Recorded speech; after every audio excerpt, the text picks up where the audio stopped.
Today I'm going to be taking a look at every single build of Charizard EX that I can find, and we're going to go over them all. I'm going to give my honest thoughts on them, and we're going to try to figure out what the best way to play Charizard is. Huge shout out to pokemoncards.io for compiling all these Japanese lists, putting them all in one nice place. So there are several lists I want to go over in this video. I'm not going to take too long on each one. I'm just going to sort of point out notable things I see. First would be in the Pidgeot-EX category, and this sort of seems to be the most popular build right now. We see the 202 Pidgeot Nova Barrel. Chorus is sort of a weird support in this deck because rare candy decks don't generally want to be playing heavy research because you can have awkward hands where you have candy but no evolution, or evolution and no candy. But like, there's not a whole lot of things I'm actually okay lost selling in this deck. Like, yeah, VIPs are dead after the first few turns.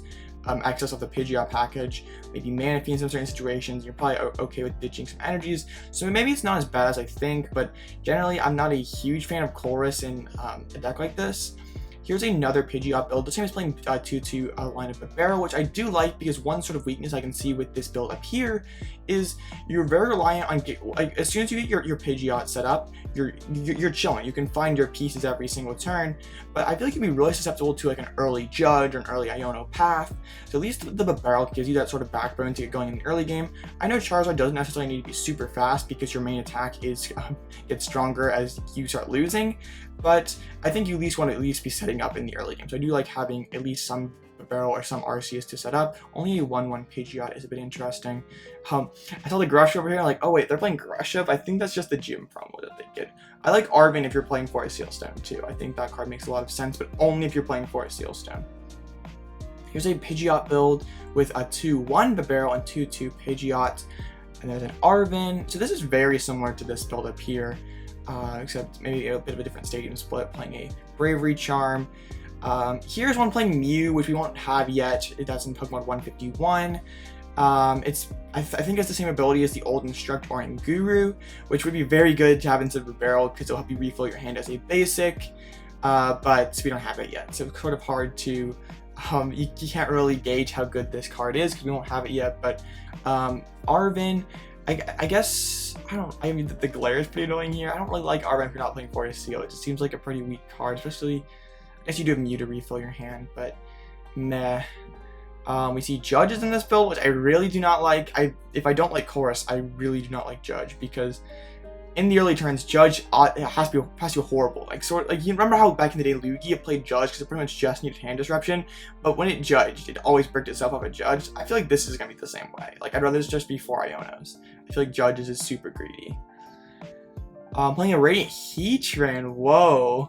How do you actually damage up this Heatran? I was playing a 151 Zard, which I think will be a huge upgrade for the deck when we get that out.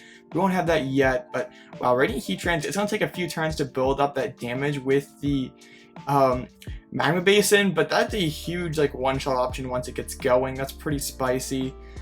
This one is pretty boring, just the 2-2 Pidgeot Heavy Zard. Looks like a Delphox and an Entei up there. Nothing super crazy about this list, and I think this is, is that a Manaphy or a Mew? I think it's a Mew. Having no Manaphy definitely scares me a lot, but your Lost Life matchup could just be already really bad and it's not even worth playing, but I think you would at least like it for Chin Pao. I like having Radiant Greninja in this deck because I want to be consistent and set up, and I'm playing lots of energies, so I don't necessarily need the upside of Radiant Charizard in the late game because I already have the upside of Charizard. So having Radiant Greninja actually feels really good to get my hand built up so I can establish my Pidgeot. I like the double Mew because it's a pretty insane starter in this deck. Being a Mewless, I would love to be a VIP build. This is like sort of built kind of like Guardy with the double worker. Is the Revenge Punch actually any good though? I don't know. I was playing Roxanne. Are you ever actually going to find that when you need it? I suppose you do a Pidgeot to find it, but I'm not a huge Roxanne fan. So this is another pretty standard Pidgeot. I don't know if that's Radiant. I assume that's Radiant Jirachi as their Radiant, which is sort of interesting because you can power it up with the Charizard. You can fill up your hand, but I feel like you just get Path. Like, you're already like this weak to Path. Oh, this is a Lost City build too. That's kind of interesting. I kind of like Lost City in this deck. Radiant Jirachi seems like, are you ever actually getting any value out of this card? And it's probably just better as Radiant Greninja. But I do sort of like Lost City. Lost City is like an insanely powerful card. This is probably my favorite way to play the deck though right now. It's a 1-1 Arceus. So you still have the upside of the Pidgeot engine. Like once you get Pidgeot going, you're just cooking. But then like you still have Arceus to lean back on to actually find your candies, to get the Pidgeot set up, to get your Charizard set up. I would like just more attacking options than just Radiant Charizard. I know you can Trinity Nova, but at least like a Delphox or an Entei. I think you probably could afford to thin this line down maybe to a 202. I don't really think you need Pidgeotto necessarily. And also Double Worker. I don't know. Worker is just sort of a not great card in my opinion. So now we're getting to the straight Arceus build. No Pidgeot to be found here. Instead we see a 2-2 Arc and a 2-2 Barrel. Playing Zinnia. Oh, and the Stoutland. That is spicy. I like that. Because you can double dip. You can load it up with the Charizard. You can double dip and take 2 prizes on Comfey, Frigibax, or just other basic Pokemon like Ralts. Ooh, that's pretty spicy with the Town Department Store with the Arceus. I think that this build only works if you're playing Arceus and probably doesn't work if you're playing Pidgeot. But this seems really cool. I think you don't necessarily need 2 Defiance bands, but this build looks really fun and really cool. I might have to give this one a try when this comes out on live. We see a 4-4 Arc, very heavy Arc. I think Delphox is pretty cool for playing Arceus because you can accelerate to it with the Nova. Playing Alakazam, I guess, is good with Arceus, but only with Arceus. We see Charon's Care. I assume the Grusha is just the promo because we've seen a lot laying around here in this video. Being a judge is sort of okay if you're an Arceus deck, but having judge in these Charizard decks sort of makes me cringe. Another Arc build, 2-2 Arc, 2-2 Barrel. We see Barrel and Mew. I guess you can attack with Mew in this deck too. It gives you a psychic attacker, so you hit like Urshifu for weakness. I think the Victini is a basic attacker. I don't mind being able to hit for 220. Is always pretty solid. But there's actually nothing Arceus can accelerate to, and you're playing the double turbo energy, so I guess you're just using Arceus for early game tempo. And being a path, I do not like being a path deck. Seems super greedy when you're like only have 2 bumps to path to the peak, and you're reliant on your ability to set up. I'm not a fan of that. So that seems pretty greedy to me. This is a heavy 4-3 Arc and Pidgeot. I think, yeah, you can sort of cheat on that barrel count and just play Mew once we do get Mew. But only 2, okay, phew, I thought there was only 2 candies, but it's just separated. I was about to go crazy. I feel like these Arceus builds, what they lack in diversity and just a toolbox of attackers, you sort of make up with just having the early game pressure of the Arceus. I have to wonder if you even need Pidgeot, but if you're playing heavy Arc, you probably still do because it's a good card in the late game. You already have candies to accommodate it. But would just playing more attackers be better and playing like another Charmander or something? I don't know. It's something to think about. Yeah, this like is playing a little bit thinner of a Pidgeot line, playing VIPs, which I think is alright.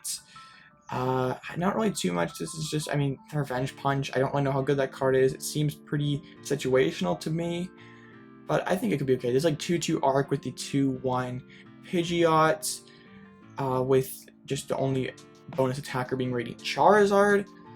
I like having a couple different attacking options instead of just Arc and Radiant Charizard. Like, I think Delphox is a pretty insane card not to be playing.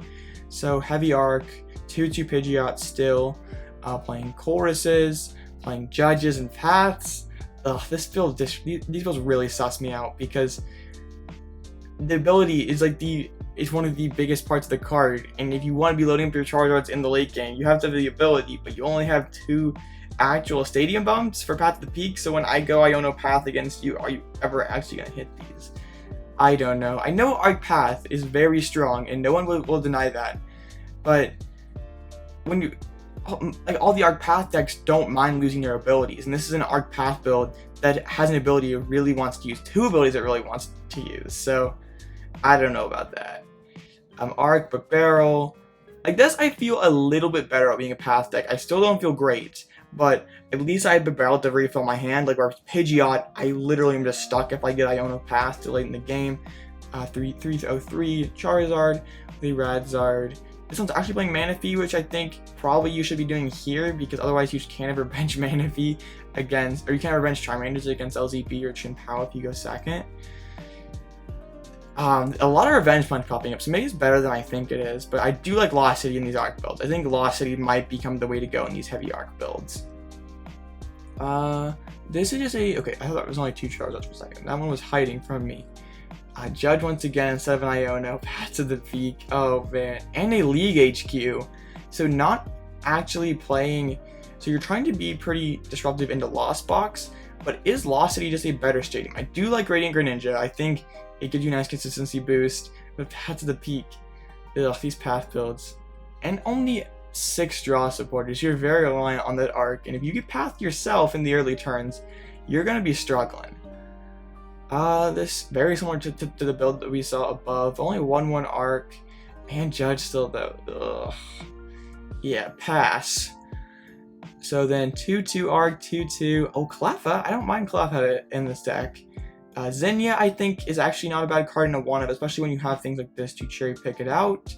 Lost City I like. Alright, this build gets a passing grade from me. I don't mind it. Then we see, and oh, this is a heavy for a like a heavy V attacker with a for a Seal Stone. So you can like have Entei for early game tempo, and you have for a Seal Stone synergy. We're playing Raihan. Very thin on the draw supporters does scare me a little bit, especially when you're playing no true draw engine. You have Moltres as an early game attacker. Playing the Pokemon Go Charizard is a bit interesting. I think there is one. That's one of the 151 Charizards. A build like this playing no draw engine really scares me, because I feel like even if you do get ahead early game with your Entei pressure, I just Iono and play Path to the Peak, and you never draw out of it. So this is a straight barrel build with a Mew. I like being able to play the Celebrations Mew, have VIP passes, and just say I always fill up my board, I always set up. This honestly feels pretty good to me. I think maybe incorporating a thin, even if it's a 101 line of Pidgeot could be worth considering. I'd like a Delphox. I would like an Entei. I just like some sort of other attacking options, because I don't always want to be Charizard on turn 2. I want to have a couple other options. Man, can you please lay out your deck any messier? So this is playing a Lumineon, which I think is pretty cool in any deck you're playing Ultra Ball, and I guess you can play Collapse Stadium if you're playing Ultra Ball, or if you're playing Lumineon. Yeah, I think for Seal Stone, Lumineon makes a lot of sense. We see the Arven down there. Man, this is a mess to look at. I assume that's a 4th rare candy hiding on there, but it could be another Magma Basin. I don't know, because you laid out your deck list like a mess. Okay, this glare is killing me, but yeah, this is just a straight barrel, no Pidgeots, and some Basins, some VIPs. VIP, but no Mew is a bit sketchy. I would like to, and you're playing Artisan still, ooh, Serena? Okay. I would like to be Mew if I'm being VIP. I like incorporating Delphox. I think Delphox is a really good card, and it's just like force your opponent to respect it by putting Manaphy down early, or they could even get punished turn 2 by getting Delphox. I think I just really like having a Starbirth in this deck, even if it's just a 1/1 line, kind of like how we've seen in Chien-Pao. Just having so many more options by being able to Starbirth, and like if you're playing 2 double turbo energy, even 1 double turbo energy, you can use it as an attacker while you're sort of just getting started in the early turns. Have your Entei for a Seal, a couple Arvens. I'm okay with this, honestly. I'd like a Delphox. I've said that a million times in this video. You can't play Mew, obviously, but it's okay. Is Entei good enough? I know Entei is good in the early turns, but as the game goes on, and it's just gonna get one shot by a single prizer later in the game, I guess then Charizard just comes in and sweeps. So yeah, all right, Lumineon for a Seal. All right, this is a bit more my speed. I like the Lumineon. I like the Forest Seal, and one of Arven makes a lot of sense when you're playing Lumineon, because then you can cherry pick the Forest Seal, and you already will have Lumen on the board to proc it. Okay, I think if you just incorporate a couple Celebrations Mews into this deck, you'd have my seal of approval, just so you always have a nice setup Pokemon. I mean, I think you could take out the Celebrations Mew, and well, we can find some other cut here somewhere, but I don't mind this build too much. So then this is playing Mawile as I guess a sort of tech for Gardevoir, and we have the Pyukumuku in this deck, which playing Great Balls, ugh, Irida.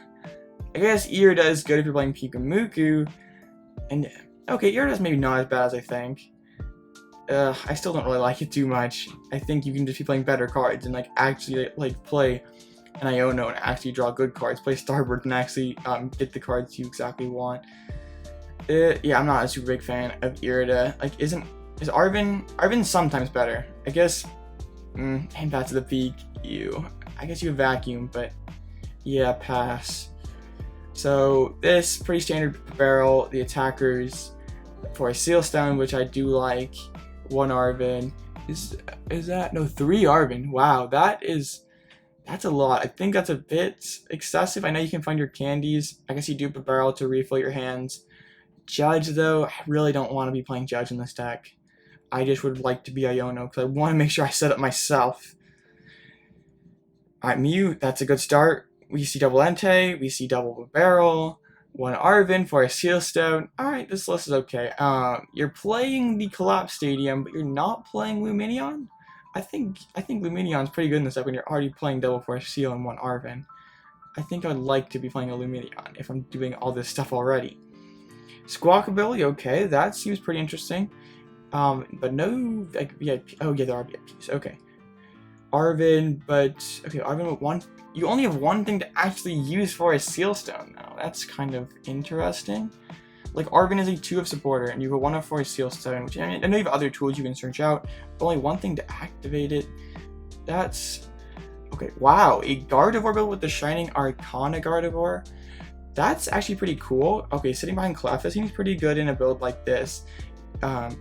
And you can just Shining Arcana, fill up your hand, maybe attach my energy to the Charizards. I don't know how necessary that is when you already have the energy acceleration built in with the ability. Maybe it's better when you're playing this Charizard, which we don't have yet, but we have a Worker, just 2 stadiums. It's only 3 candies, that's a bit spooky. I would, I do like having Cleffa and Mew, VIPs. I'm sure you're gonna be a lot more consistent with the Gardevoir builds. You have a lot more draw power. It takes up a lot of spaces though, so you don't have quite as many tricks as some of the other builds, but might just be a lot more consistent. But this build probably might only make sense with this Charizard. If you're evolving into this Charizard, you're not getting to proc the ability, so you need some other sort of energy acceleration. Okay, this is what build I'm most excited for, because like the biggest problem with Charizard is you get behind, or your attack wants you to get behind. So like sometimes you're like punching for 180 in the early game with Charizard doesn't feel horrible, but also if you can do things like Sableye in the early turns to set up knockouts or beat up their little single prizers or cram pressure, this is very interesting. I know adding these rare candies and stuff into an already inconsistent deck does seem a bit scary. I'm shocked to not see Radiant Greninja here. I feel like Radiant Greninja makes too much sense in a deck like this. Like Radiant Charizard is cool, and it has a lot of potential, but I feel like in the late game you won't want to be attacking with this guy anyway, and you're playing a ton of energies, so I want to just be discarding them to actually set up, because I'm incorporating a lot of cards that don't help me set up, like more so than a regular Lost Box build, but I want to make sure I actually get to use my Charizards. So there is some Comfies.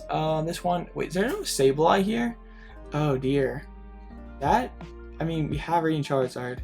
I don't know what these sleeves are, if that's meant to be more fire energies or what, but League HQ is your main stadium. This build seems very greedy to me.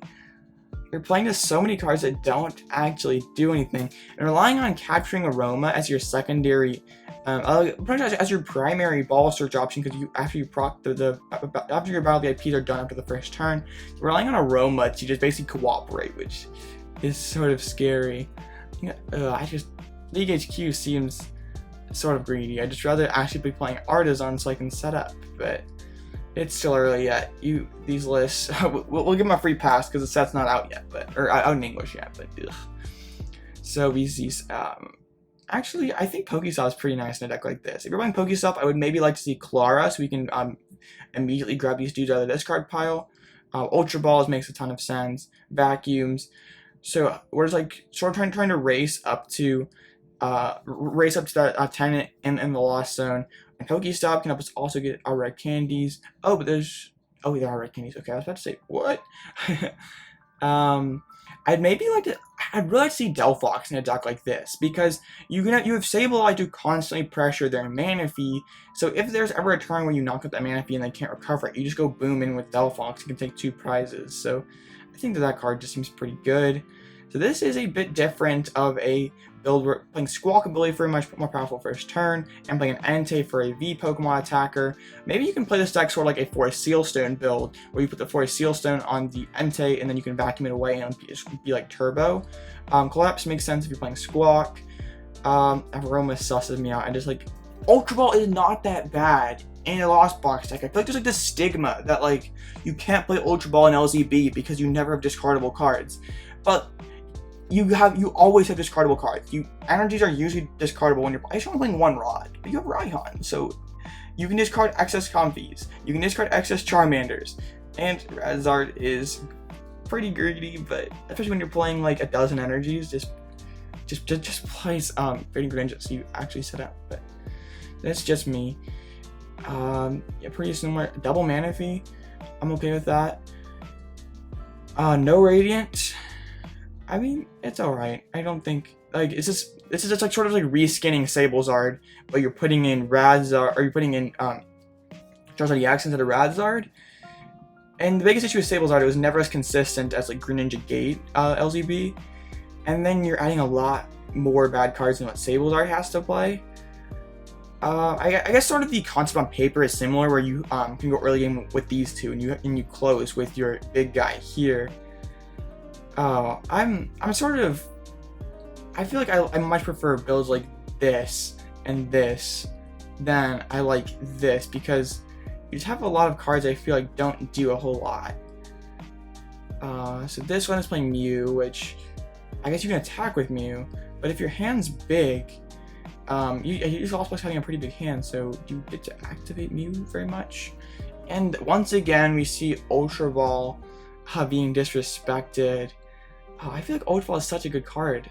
You failed to find your Radiant Charizard. You can pin VIPs, pin Comfies. And Radiant Charizard once again popping up instead of Radiant Greninja.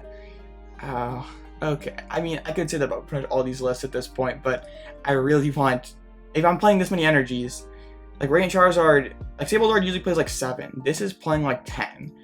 And I want to make sure I set up, because Lost Box already is kind of inconsistent, and I'm adding in like 10 cards that do not help me set up. And all my energies. I have like 20 cards that are just like not good, plus all my switches and stuff. So yeah, these are basically the same thing over and over again. Alright, Forest Seal, Delphox. This is what I want to see. I want to see you basically being like Turbo LZ. Maybe even playing Lumineon, so I can be aggressive Sableye in the early game, go into maybe Delphox in the mid game, and then close with Radiant Charizard. This is the blueprint I like. And having Jet Energy, this might be my favorite list. And I think it won at this tournament, so that's always nice. This is Heavy Gate. Playing lots of Gates. Oh, Water Energy. Would just being Delphox be better than just incorporating these cards? Because like then you have to have them exactly. Because you don't really need Gate in a deck like this when you have this guy here to accelerate energies, and then I can play better cards in this. It is interesting because like Delphox is a multi-prizer. It has 4 Sealstone synergy, but it does give up 2 prizes. But Radiant Greninja, you have to incorporate cards that I'd rather be playing Delphox and just being able to play more better energies, and then I don't necessarily have to play as Heavy Gate. I can just play like 2 or 3 Gates and still be okay. And then our last list here is it says Mew, so just like double Mew, a couple for Sealstones. Alright, this is actually pretty nice. Research is a bit sus. Only 3 rare candies scares me. Jet Energy is okay when you're playing like Delphox and has early game attackers. You can get away from your Mew in the early turns. Shoes for the aggro. This is interesting. You have pretty much no way to rebuild your hand in the late game, which is the one thing that scares me the most about this. But I suppose I suppose only Barrel does. So what do you think of all these builds of Charizard EX? I think my favorite one was one of these Lost Box ones. At least it seems like the most fun to me. The Stoutland one also seemed pretty fun. The one I'm pretty sure is going to be the best is the Arceus build, just because you have the consistency. You can have Pidgeot for the mid game, and it just seems like you're probably the most consistent whilst also having the most potential. But what build of Charizard EX are you most excited for? Let me know in the comment section. If you'd like me to do this with any other archetypes, let me know. And thank you for taking the time of your day to watch my video, and I'll catch you in the next one.